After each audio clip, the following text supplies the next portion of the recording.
Okay, we're just about ready. All right, welcome everybody. Welcome to today's morning coffee with Mike. Today we're discussing stopping the fear of losing money. This is a topic that came in from Twitter. We actually had a couple of comments come in from Twitter. A few of them. Let's bring this up over here so that way you guys could see it. So, can the fear of death, can the fear of losing money trigger the same part of your brain that fears death? That's one of the comments that came in. If you feel this way, type in, let me know. Another comment that came in was that losing money is taking away the security needed to help our families. This is one of the thoughts that's running through your mind when it comes to trading. Type that into the chat. I want to talk to you guys about how can we stop these fears from happening? How can we stop them in their tracks? And the way that I want to go about doing this is first by defining what we're saying when we're thinking about losing money. Right? What's this idea of losing? Is it that we lost the trade? Is it that what other emotions, what other thoughts come through our head when we think about losing? Are we taking this personally? One of the things that I like to think about when it comes to trading in this uh, fear of losing money, because I used to have this same types of fear where I would struggle and I wouldn't want to lose. That I put all this, that I saved up all this money and this time and everything, and then put money in, and then all of a sudden I lost it. Used to think of it, well, kind of like a gambler might, where you go to the roulette wheel or the uh, any of these games, and you lose money, right? And then poof, it's gone. No edge. So one of the ways that I started to think about losing and losing money that helped to change the paradigm is that when it comes to trading, we're going to have some trades that make us money, some trades that don't make us money. And if it's a cost of doing business, then it's not a loss, it's just simply a cost of doing business. So uh, if we're if we have a business that is based on probabilities, and the probabilities say that we're going to have X amount of winners, X amount of losers, then it's it's predefined that there's going to be some trades that will win, some trades that will lose. Okay, great. So if we walk into this game and we understand that there's going to be a certain amount of trades that are losers, or a certain amount of trades that cost us money, then it starts to shift the paradigm. Great. What can we do to shift the paradigm a bit more towards it being a cost of business? One of the ways that we could shift that paradigm a little bit more is that every time we place a trade, we are the amount that we're willing to risk is the amount that we're willing to pay to see if this trade is going to work. The amount that we're willing to pay to see if this trade is going to make us money or not. We could predefine whatever that amount is going to be. In general, a good way to define it is to think about it in terms of a percentage, in terms of a percentage of your overall capital. So perhaps you want to risk 1%. That's a fairly common amount. So when you put a trade on, you'll be risking just that 1% of capital to see if this trade is going to work. Great. Now, your next step, and this is a very important step too, when you have a stop loss, right? A lot of people talk about stop losses. I think that stop losses are a great thing to have for your trading. When you have a stop loss set, and every time you go and you raise that stop loss, think of it as money that's back in your pocket. Because every time that you raise that stop, that's a little bit of risk. That risk that you paid to see if this trade is going to work, you're taking that money and you're putting it back into your pocket. Great. So now every time that you raise your stop, that's something that's part of the your trading business that's basically feeding you back your original capital, and you're able to take that and recycle it into your next trade. Let's see. Feel the different using and not using stop loss. Feel the different. This is a question that came in. Feel the different of using and not using stop loss. So it comes down to how you're going to manage risk. If you're if you're trading uh, an asset that aside from options, if you're using spreads, it might be a little bit different if you're trying to uh, trade options in that way. If you're trading something simple, if you're trading stocks, if you're trading forex, if you're trading crypto, having a stop loss is the thing that's going to help you to prevent having a major catastrophe. There's a lot of people that say that they don't want to use stop losses, that stop losses are something that would tell the broker that you're going to, that this is where you want to exit the trade, and the broker will go down and wipe your stop loss. That's a fairly common thing that I've heard people say.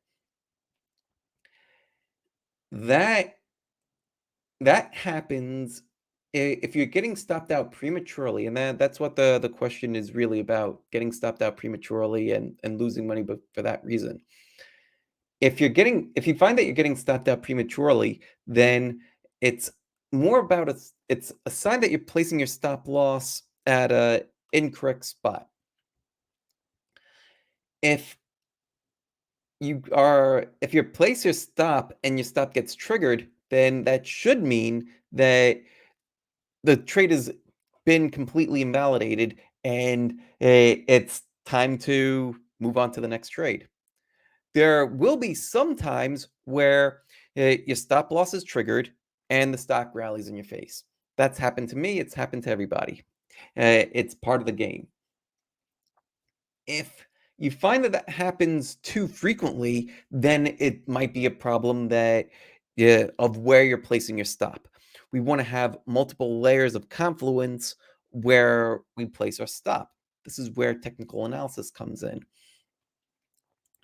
If if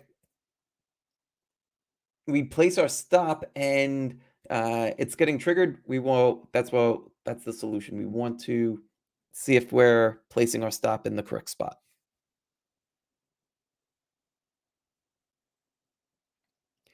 Mike, since the last time we talked, I always use stop loss to protect my equity. It's helping so much. Ah, very good. Okay. Next, back to the original question, stopping the fear of losing money. So, well, we talked about defining losses. Next up, we want to talk about how we're going to budget money for trading. One of the reasons why people fear losing money is because they are using money that's not dedicated for trading. They just have one pot. So if you have all of your money in this one pot, and this one pot is paying for the roof over your head, it's paying for you to go out on the weekend, it's paying for you to pay for your food, your transportation, well, whatever it is, and you're also going to take this money and use it for trading. Well, it's all commingled in one spot. And because it's all in one spot, that's where a lot of the fear starts to come in that, oh, if I lose this money, then that means that there's less money for my family. It's less money to pay for bills. It's less money for this. It's less money for that. If we have a separate pot for trading, right? And so if we start to budget out our money, so here's the money for the household, here's the money for the family, here's the money for trading, then we could If we lose any of the money for trading, well, that's specific for trading and it's not affecting all of these other pots. That helps to alleviate some of the fear. So it's literally not going to affect your family or anything else at all because you've budgeted specifically for trading and you're only going to trade with this money here. Now you take that and you combine it with the other fears that we spoke about earlier, fear of losing money, where we start to change losing money to this is the a cost of doing business. Then that also helps some of the fears to go away. Fears are all about perspective, right? It's just like if you're walking across the street and you want to look both ways before you cross the street. Why? Because you're afraid of getting hit by a car and you know the consequences of getting hit by a car, right? You'll be extremely injured and possibly die. You have good reason to look both ways before you cross the street. This is how you look both ways in your trading. You earmark a certain capital amount for your trading, where a certain budgeted amount, and this pot here is only going to be used for trading. And then you shift your perspective on what losses mean. You shift your perspective to one that this is a cost of doing business. Some trades will win, some trades will lose. And in doing that, uh, a lot of the fears start to go away. Another step to help the fears go away is becoming competent. A lot of people approach trading for the first time and they don't really know what they're doing. They'll open up an account. It's very easy to open an account, throw some money in it, and see what happens. Because they don't know what they're doing yet, they're fearful, and rightfully so. You don't know what you're doing yet. You should be afraid. Great. So, how do you get over those fears? How do you become more competent? Well, there's a lot of ways to become more competent. One is by starting with that book that I wrote back there called The Trading Mind Wheel. I talk about the 8 essential skills that are needed for trading and walk you through how to uh, gain proficiency in each of those 8 skills. One of them we spoke a little bit about mindset. That's important, and there's mindsets for all of the 8 essential skills, but our beliefs and our psychology is a major factor in all of them. It really holds all the different skill sets together. Becoming proficient at analysis, that's part of it too. I spoke a little bit about that when we were talking about setting stops and where are we going to set stops and having different layers of confluence. Becoming skilled at analysis will help you with that. Many other skills that are involved, 8 in total. Once you become competent in each of the 8 essential skills for trading mastery, you're not going to be afraid. Why? Because you're competent. You know what to expect. There's nothing to fear. So, anyhow, that's about it for stopping the fear of losing money. Let's see what questions are coming in.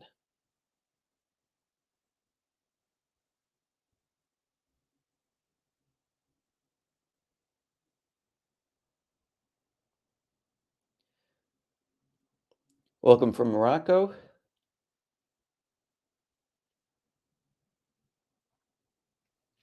Scrolling over here on Twitter. Let's see what questions came in. Lots of love from India in Delhi. Welcome, Ranav. Hey, Rahul.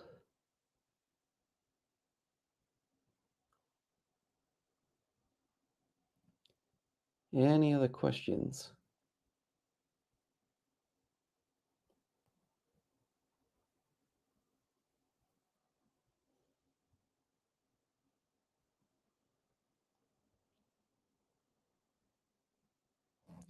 All right. Looks like there's no other questions, so we'll call it a wrap here. Want to say thank you all so much for joining in today. It's been a pleasure, and I'll see you back here again tomorrow at 9:30 a.m. Eastern Time for the next Morning Coffee with Mike. Any questions you guys have, just drop it down into the comments wherever you happen to be watching this.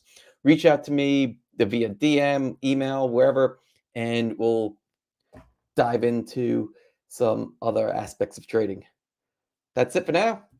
See you tomorrow. Take care. Much love. Peace out, everybody.